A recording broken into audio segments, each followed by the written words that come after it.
Estamos de regreso y queremos introducir algo que está en Mateo 6:9, donde nos dice: vosotros pues oráis así: Padre nuestro que estás en los cielos, santificado sea tu nombre. Venga tu reino, hágase tu voluntad como en el cielo, así también en la tierra. Y la parte que queremos introducir es donde dice: hágase tu voluntad. Parece algo sencillo decirle al Señor que se haga su voluntad, pero es interesante en lo que nos dice el verso, lo que lo antepone. Primero, reconocer la santidad del Señor, después que el reino sea lo que se establezca. Es decir, que cuando pensamos en reino tiene que ver con estatutos, con normas, con cosas que ya Dios estableció, y después es hágase tu voluntad. Es decir, rindamos nuestra voluntad a la voluntad de Dios. ¿Y qué es la importancia de poder entender la voluntad de Dios en nuestra vida, pastor? Cuando observamos este tema, podemos ver que Jesús tenía un gran entendimiento acerca de esto. En Lucas capítulo 11 hay un pasaje donde Jesús básicamente le enseña a orar a sus discípulos, cómo ellos debían de conectarse con el Padre, cómo ellos debían de orar cuando traían todas sus peticiones, todas sus necesidades delante del Señor. Y en el versículo 2 Jesús dice esto, y les dijo: cuando oréis, decid: Padre nuestro que está en el cielo, santificado sea tu nombre, venga tu reino, hágase tu voluntad como en el cielo, así también en la tierra. Cuando nosotros vemos este modelo de oración, podemos ver el énfasis que Jesús le da a lo importante que es vivir bajo el diseño de la voluntad de Dios. Porque cuando nosotros vivimos bajo el diseño de la voluntad de Dios, es básicamente decirle al Señor: Señor, yo quiero que todo tu diseño, quiero que todo tu sistema, quiero que todo lo que viene de tu reino, de tu corazón, sea manifestado, sea puesto en práctica en mi vida. Entonces Jesús le dice a los discípulos: si hay algo que es verdaderamente importante, si hay algo que debe tomar trascendencia en nuestra vida, es que cuando nosotros nos comunicamos al Padre, a Dios, no necesariamente lo tenemos que comunicar por una necesidad, por una petición, no. La oración más poderosa, de acuerdo a lo que Jesús le dice a sus discípulos, es: siempre que oren, pidan para que la voluntad de Dios se establezca. Romanos 12:2 dice así: y no adoptéis a este mundo, sino transformaos mediante la renovación de vuestra mente, para que verifiquéis cuál es la voluntad de Dios, agradable, buena, perfecta. La voluntad de Dios es conveniente para nuestras vidas. Dios, en su inmenso amor y en su perfecto amor, nos dio la libertad de tomar nuestras propias decisiones. Creo que esa es una de las múltiples manifestaciones de amor de Dios, dejarnos a nosotros que decidiéramos amarlo o no amarlo, creer en Él o no creer en Él, hacer su voluntad o hacer nuestra voluntad. Es un amor que no controla, es un amor que lo que espera es que por voluntad propia, por un entendimiento, le busquemos. Entonces Romanos dice que la única manera de llegar a ese entendimiento es renovar la mente. ¿Renovar la mente de qué?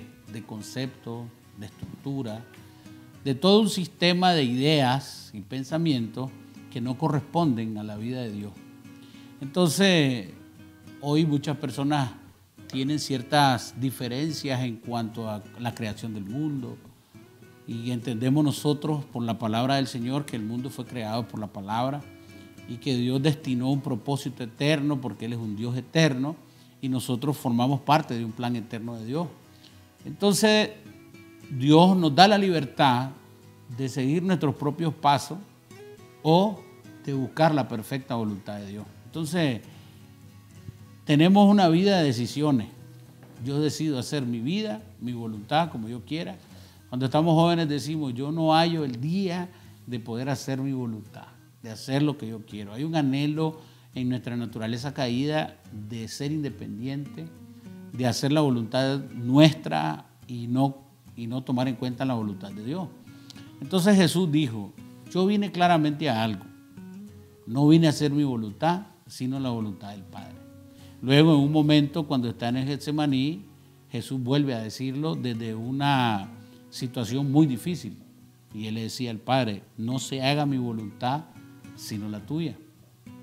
Por esa decisión de sujetarse a la voluntad del Padre, hoy todos tenemos la oportunidad de ser llamados y constituidos hijos de Dios por el sacrificio de Jesucristo, el cual es la sujeción total a la voluntad de Dios. Entonces, cuando Romano dice que vamos a conocer la voluntad de Dios agradable y perfecta para nuestra vida, tiene que ver con esos sueños y pensamientos de Dios que son superiores a los nuestros. Entonces, muchas veces nosotros, por hacer nuestra propia voluntad, nos estamos apartando de un reino inconmovible, de un reino de bendición, de un reino de transformaciones generacionales, de un reino donde la vida de Dios realmente va a llenar los espacios de nuestra vida y los vacíos de nuestra vida, simple y sencillamente por querer hacer lo que yo quiero. Aunque es natural, somos nacidos en una nueva mentalidad cuando conocemos a Cristo y entendemos que Cristo es ese alineamiento que nos lleva a la voluntad del Señor. Entonces empiezo a anhelar su voluntad, quiero agradarle, quiero acercarme, quiero conocerle, aunque al principio no sé mucho, pero poco a poco me va siendo revelado por ajustarme a su voluntad. Ahora, la voluntad de Dios no es algo opcional en nuestra vida. O sea, Jesús dijo, el hacer la voluntad de mi Padre es mi comida. Y lo que estaba haciendo referencia a Jesús ahí es que vivir por la voluntad de Dios es una necesidad, al igual que el alimento, al igual que la comida, es una necesidad de primer orden. Cuando algo es necesario, eso quiere decir que si no lo tenemos en nuestra vida, comenzamos a morir. Podemos morir al no tener ese bien necesario. Entonces Jesús lo que estaba diciendo era, todo el diseño de mi vida y todo el diseño de nuestra vida debe estar enfocado en vivir en la voluntad de Dios, que muchas veces no necesariamente está alineada a la que nosotros queremos, porque muchas veces nuestra vida está alineada por deseos, por algunas cosas que anhelamos, pero que no necesariamente son la voluntad de Dios, pero que cuando lo que está dentro de mí se alinea a lo que Dios quiere de mí, es ahí donde se vuelve una explosión extraordinaria, porque es lo que activa todo el diseño de Dios en nuestra vida. Cuando vamos al original, al griego original, la voluntad de Dios tiene dos perspectivas. La primera tiene que ver con la voluntad soberana de Dios para el universo, donde las decisiones del hombre no van a afectar nada de lo que Dios ya tiene planeado para el universo. Pero por el otro lado está la voluntad de Dios para el hombre y tiene que ver con los planes detallados para cada individuo. Y la palabra de Dios dice que son planes de bien y no de mal. Pero en esta voluntad de Dios, la decisión del hombre va a afectar el plan. Porque como decía el pastor Vladimir, la opción de escoger, de poder elegir el camino que Dios nos muestra o el camino que nosotros queremos seguir, contrario al de Dios, solamente tiene que ver con una expresión más de amor del Padre para con nosotros. Exactamente. Porque Él no quiere Robots, no quiere obligarnos, sino que de alguna forma lo que Él quiere es amarnos y que nosotros respondamos en amor a ese amor. Y me gusta porque cuando nosotros pensamos en el libre albedrío, lo tenemos que ver como un regalo de Dios. es un regalo. Porque si no tuviera libre albedrío, seríamos un robot. Entonces el Señor nos dice hacer y hacemos. No fuera perfecto el amor. No, es correcto, no fuera perfecto, porque lo perfecto es que Él nos da la opción. Sí. Y nosotros, aunque de pronto queremos ir hacia la derecha o hacia otro camino aparte del que Dios nos está mostrando, nosotros en amor decidimos seguirlo a Él. Y eso es una de las cosas que nosotros necesitamos entender cuando se trata de la voluntad de Dios. No es un Dios que nos quiere controlar, no es un Dios que quiere tenernos sometidos, sino todo lo contrario. Es un Dios que nos ama y que tiene planes de bien para nuestra vida. Y cuando nosotros entendemos eso, nos va a dar una perspectiva diferente cuando se trata de la voluntad de Dios y nuestra voluntad. Yo estaba pensando en el incendio que hubo en el Amazonas y mucha gente no quiso participar y colaborar.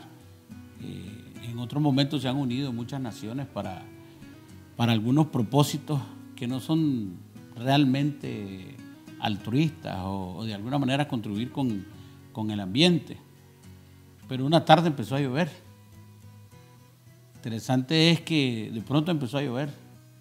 Yo creo que la voluntad de Dios para la humanidad es bella, es perfecta, es conveniente. Lo que pasa es que la humanidad no hemos entendido eso. Aún la humanidad creemos que nuestros pensamientos y nuestra voluntad puede llevarnos a algún otro fin. Pero cuando yo veía ese incendio, pude ver hasta dónde nosotros le hemos hecho daño al mundo por hacer nuestra voluntad, por ganar más dinero, por construir cosas. Y no hemos preguntado a Dios qué le parece este tipo de situaciones. Entonces, a grado personal, ¿cuántas veces he decidido yo sin consultar a Dios? Y tal vez me llamo cristiano. Y tal vez me llamo alguien que ama al Señor. Pero no le consulto. Y muchas veces no consultamos porque no tenemos entendimiento de que ir a consultar a Dios es una expresión de amor de mí para Él. Y es una expresión de dependencia de mí para Él. Entonces, ¿qué Dios quiere que diga? ¿Qué Dios quiere que hable? Por ejemplo, antes del programa, ¿qué Dios quiere hablar a las personas hoy? ¿Qué Dios quiere impartirnos mientras estamos conversando? Porque mientras estemos tratando de hacer la voluntad de Dios, Dios se va a agradar. Va a haber una relación con Él muy agradable porque Él ve la lucha, ve el intento.